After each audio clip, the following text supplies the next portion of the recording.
আমি এখন দাঁড়িয়ে আছি খুলনা জেলার দাকপ উপজেলার বানিয়াসান্তা ইউনিয়নের বানিয়াসান্তা যৌনপল্লী।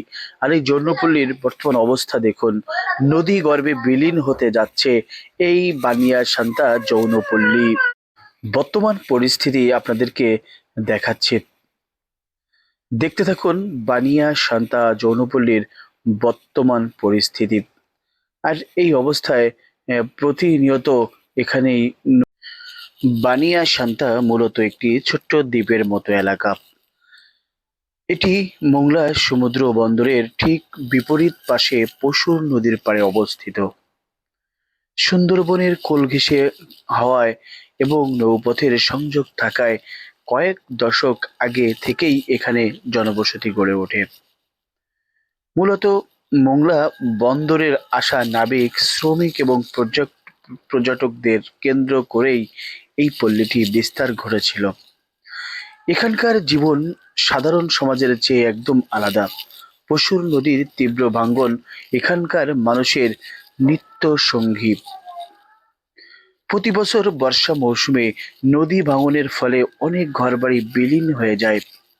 বারবার জায়গা পরিবর্তন করে এখানকার বাসিন্দাদের টিকে থাকতে হয়।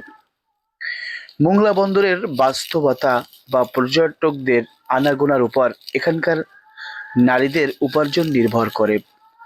করোনা মহামারী বা প্রাকৃতিক দুর্যোগের সময় এই এলাকাটি চরম খাদ্য সংকটে পড়ে।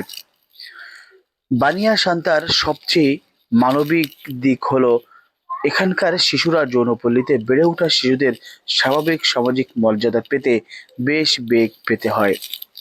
তবে বর্তমান বেশ কিছু এনজিও সেখানে কাজ করছে। পল্লীর শিশুদের জন্য আলাদা স্কুল এবং শিক্ষার ব্যবস্থা করা হয়েছে, যাতে তারা এই অন্ধকার জগৎ থেকে বেরিয়ে আসতে পারে।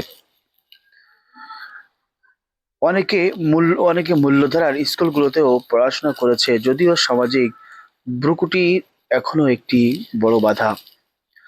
বিগত কয়েক বছরে নদী ভাঙন এতটাই তীব্র হয়েছে যে পল্লীর আয়তন অনেক কমে এসেছে।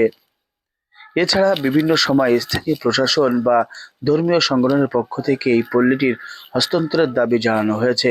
তবে এখানকার বাসিন্দাদের পুনর্বাসনের কোনো সুনির্দিষ্ট ব্যবস্থা না থাকায় তারা অনিশ্চয়তার মধ্যেও দিন কাটান।